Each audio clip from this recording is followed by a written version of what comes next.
پھر لکھتے ہیں کہ نیز ایک چیز کو دوسری شے سے بنانے اور ایجاد کرنے کے معنی میں بھی استعمال ہوتا ہے، جیسے فرمایا خلقکم من نفس واحدہ، کہ تمہیں ایک جان سے پیدا کیا،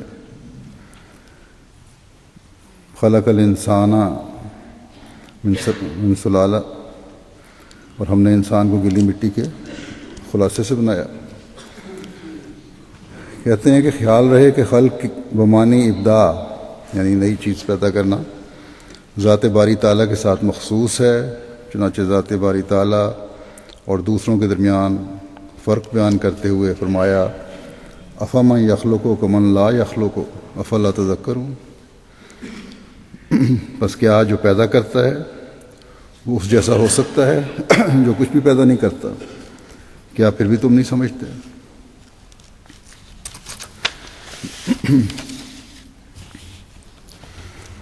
اظہری کے نزدیک الخالق اور الخلاق اللہ تعالیٰ کی صفات حسنہ میں سے ہیں، اور الف اور لام کے ساتھ یعنی ال کے ساتھ یہ صفت اللہ کے سوا کسی غیر کے لیے استعمال نہیں ہوتی، اور اس سے مراد وہ ذات ہے جو تمام اشیاء کو نیست سے پیدا کرتا ہے، اور لفظ خلق کا بنیادی معنی اندازہ لگانا ہے۔ بس اللہ تعالیٰ چیزوں کے وجود کا اندازہ کرنے کے اعتبار سے اور پھر اس اندازے کے مطابق انہیں وجود بخشنے کے اعتبار سے خالق کہلاتا ہے۔ اہل عرب کے کلام میں خلق سے مراد کسی سابقہ نمونے کی کسی چیز کو پیدا کرنا، اور ہر وہ چیز جسے اللہ تعالیٰ نے پیدا کیا ہے وہ اسے بغیر کسی سابقہ نمونے کے شروع کرنے والا ہے۔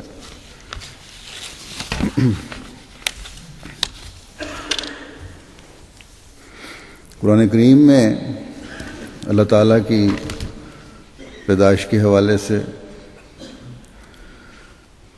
یا تخلیق کے حوالے سے قرآن کریم میں اور نام بھی استعمال ہوئے ہیں، جیسے باری ہے، یعنی ایسا پیدا کرنے والا جس کا پہلے نمونہ نہیں تھا، پیدائش کا آغاز کرنے والا۔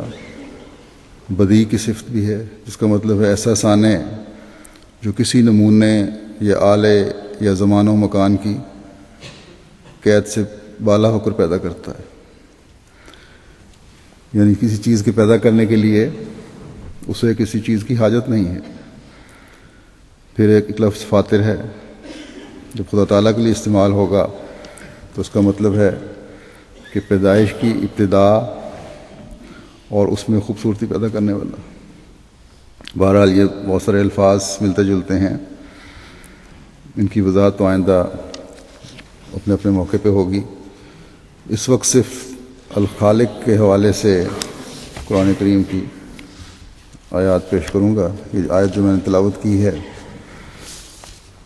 اس کا ترجمہ ہے کہ اے لوگو، اپنے اوپر اللہ کی نعمت کو یاد کرو۔ کیا اللہ کے سوا بھی کوئی خالق ہے جو تمہیں آسمان اور زمین سے رزق عطا کرتا ہے؟ کوئی معبود نہیں مگر وہ، بس تم کہاں الٹے پھرائے جاتے؟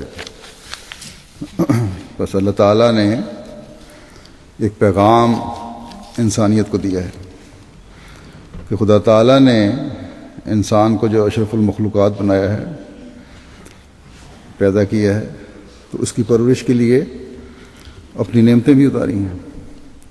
یہ مت خیال کرو کہ تمہیں جو رزق مہیا ہو رہا ہے یہ اللہ کے سوا اور کوئی مہیا کر رہا ہے۔ اس رزق کو پیدا کرنے والا بھی اللہ تعالیٰ ہی ہے جو رب العالمین ہے۔ زمین جو رزق تمہارے لیے پیدا کر رہی ہے، اس رزق کے پیدا کرنے کے لیے بھی آسمان کی مدد کی ضرورت ہے۔ آسمانی پانی نہ ہو تو زمینی پانی بھی خشک ہو جاتے ہیں۔ بس زمین سے رزق پیدا کرنے والا بھی خدا ہے، اور آسمان سے ان ذرائع کا پیدا کرنے والا بھی خدا ہے جو زمینی رزق پیدا کرنے کا ذریعہ بنتے ہیں۔ قرآن کریم ایک جگہ خدا تعالیٰ فرماتا ہے کہ کل ارائیتم ان اصبح ماؤکم غورا فمن یاتکم،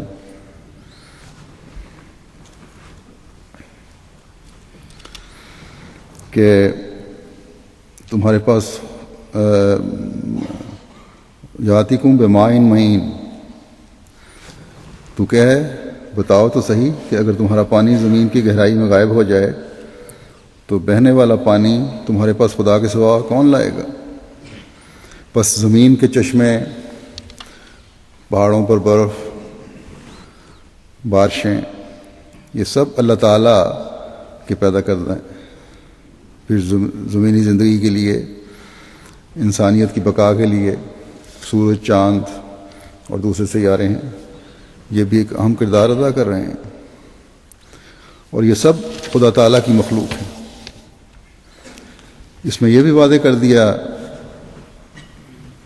کہ جس طرح تمہاری دنیاوی زندگی اور تمام نعمتوں کا خالق خدا ہے،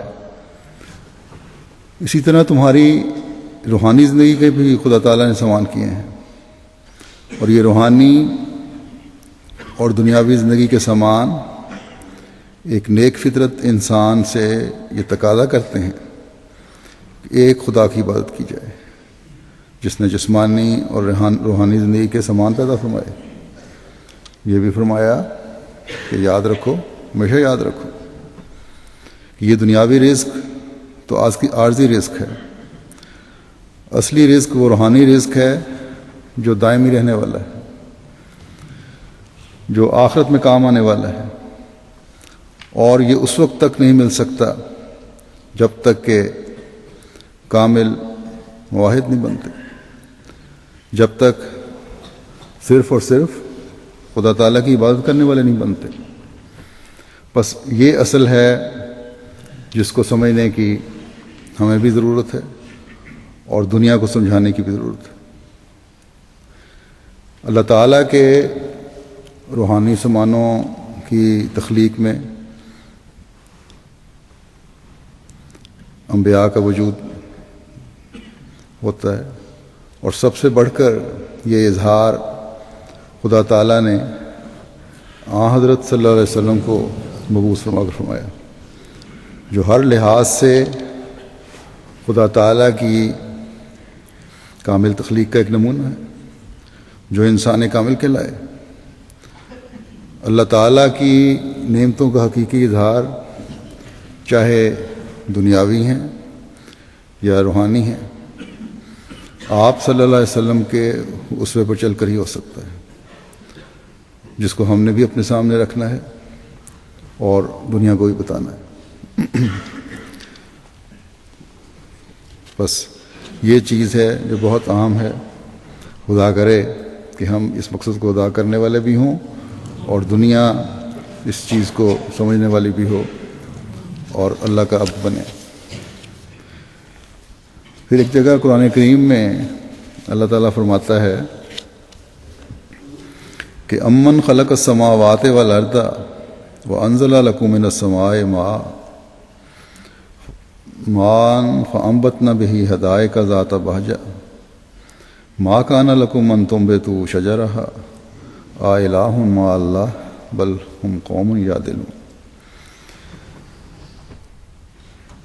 کہ یہ بتاؤ کہ کون ہے وہ جس نے آسمانوں اور زمین کو پیدا کیا اور تمہارے لیے آسمان سے پانی اتارا اور اس کے ذریعے ہم نے پر رونق باغات اگائے، تمہارے بس میں تو نہ تھا کہ تم ان کے درخت پروان چڑھاتے۔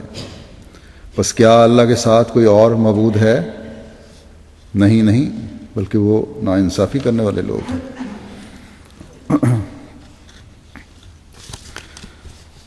بس ہمیں اس طرح توجہ دلائی کہ زمینی اور آسمانی نظام پر غور کرو، اگر انصاف اور عقل کو استعمال کرو گے تو اس بات سے انکار نہیں کیا جا سکتا کہ زمین و آسمان کو پیدا کرنے والا ایک خدا ہے، اور پھر پیدا کر کے چھوڑ نہیں دیا، بلکہ فرمایا کہ وَأَنزَلَ لَكُم مِّنَ السَّمَاءِ مَاءً، کہ تمہارے لیے آسمان سے پانی اتارا ہے،